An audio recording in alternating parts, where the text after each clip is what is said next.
Ladies and gentlemen, welcome to the G-Shock Watcher channel. A bit of an impromptu video today, but I just got an email about this, and G-Shock has launched a full metal GM-110. Now, of course, this isn't necessarily new news. This has actually been on Shockbase for a while. We'll have a look at Shockbase, but we now have pricing and availability, and you can order this watch today, at least here in Singapore. That's the information I got, because obviously I get Singapore information. But this is now available in Singapore, and it's a good-looking watch. You know, this is a watch which is really going to have some level of presence, and what it does, especially the black and the gold one here, reminds me a lot of the GMC B2100 ZE watch, which is the watch I actually purchased. This one here, it's a really solid watch. It's got that nice little gold band in there. But really pretty watch.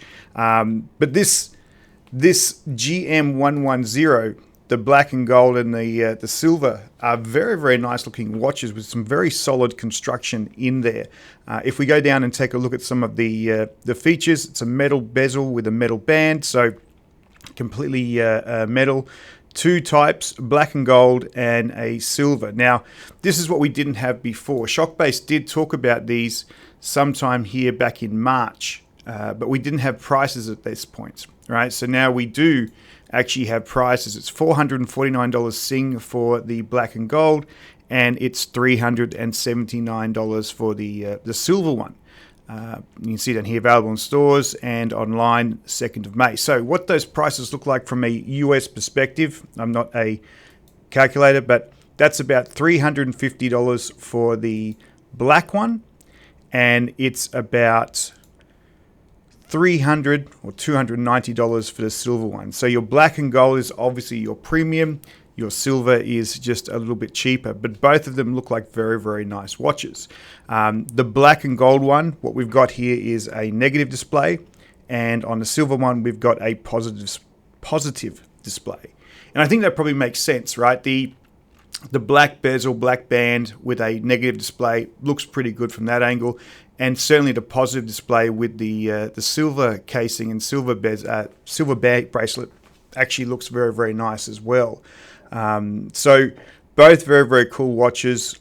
There's a couple of things though I would draw out, which I think you just want to be a little bit conscious of, and they're kind of design choices. They talk about, well, let's go back here first. Talk about the features, right? So shock resistant structure with a metal bezel and an intricate form. Okay, it's a G-Shock watch. We know it should have that sort of shock resistant structure, but everything about it is actually metal. Now, there's a caveat for this, and we'll come back to that. It also has a metal band with a solid design. Now, this is where one of the things I kind of look at and sort of say, there's something here I'm not quite liking.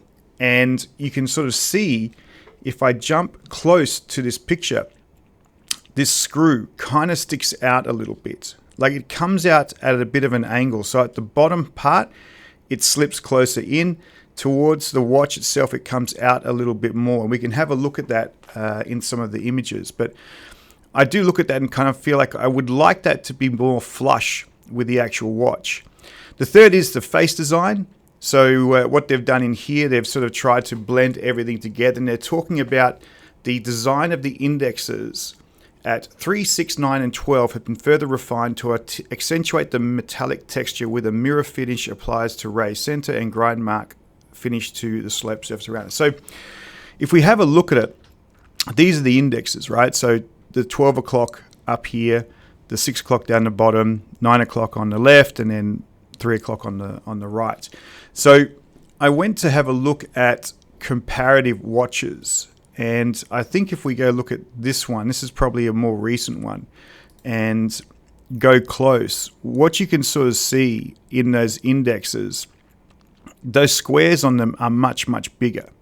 Now if I go to our particular watch here and have a look, the squares here are much smaller, and certainly by looks of things, they have been nicely sort of rendered on the actual watches themselves. Those indexes are a little bit nicer and cleaner. They're not necessarily sort of rough around the edges. So, yeah, I mean, these are sometimes the attention to detail things which you need to make sure you have to make the watch appear really good.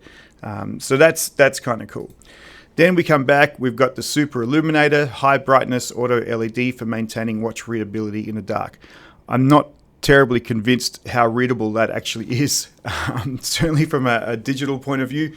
I'm guessing that the hands probably make a little bit more sense, but yeah, these sorts of watches are always a little bit tough to go ahead and see in the dark, but there's an illuminator there which is going to point directly to the digital display, and that's hopefully going to go ahead and showcase that. Now, what I did do is I wanted to look at this in comparison to that watch I just talked about before, because it looked very, very similar, right? So this is the GMC B2100. Okay, now, fair call, price differentiation is quite big, right? This is a $1,100 watch, and the one we are talking about, the black and gold GM-110, is a $449 watch. So it's about twice the price. So, you're looking at something a little bit more high quality, but there's aspects of this particular watch which look similar to the GM-110. So I started looking at them side by side, and I went down all the way to here to have a look at the sort of basic information about the watch. So the weight, the size, the finishing, all those different things. So this one has a weight of 171 grams. It's stainless steel. It's shock resistant, stainless steel band, solid band, one touch 3-fold clasp, blah, blah, tough solar, Bluetooth. Okay, so as we sort of said, there's a lot of features in here. We know for a fact that the GM-110 doesn't have Bluetooth and that connectivity, but the finishing is what I'm interested in, because Casio has been talking about doing a lot more in the steel series. So this is an example of that. So if we go down to the basic features here, this one is 168 grams, so it's a little bit lighter. The case and bezel is resin and stainless steel. And this is what made me kind of go, hang on a sec, this was an all-metal watch. Why is there resin and stainless steel? And if I go back to our GMC, it's all stainless steel. This one is resin and stainless steel. So I was trying to work out then, where is the resin aspect in this particular watch? And without actually having my hands on the watch, there's only a couple of places I think I can actually expect that resin is going to be. So I had to flip over here to the silver one, because they have a 360-degree rotating image. And there's a couple of areas where I think you'll see that resin coming through, and here it is at the back. All right, so it's all silver bracelet, which is great. It's a great looking bracelet. It's silver on the front, but it's here in the battery. In the buttons and the back casing. The back casing is obviously silver or steel, but I think it's the buttons here which are actually resin. So while we're sort of saying here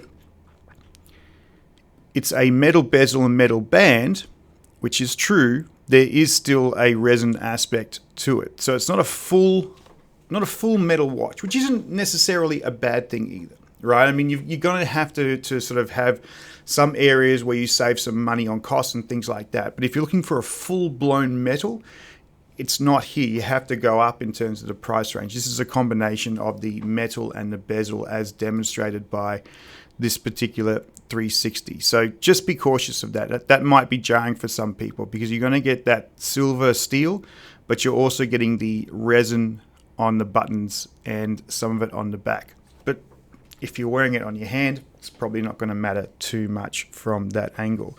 The other thing that I wanted to sort of point out to as well on this was those screws, right? So if we go back over here and have a look at, here's that image of that screw, right? So it's shorter on the outside, and then more pronounced on the outside.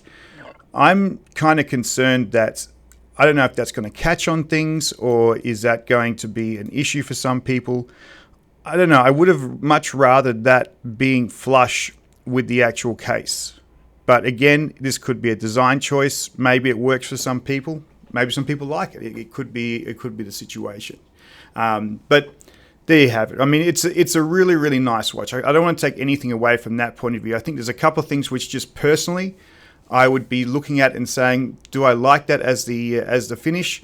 But it's a great looking watch, right? So the GM-110 110D-8A in silver at $379, which, as we said, was $290, so about $300.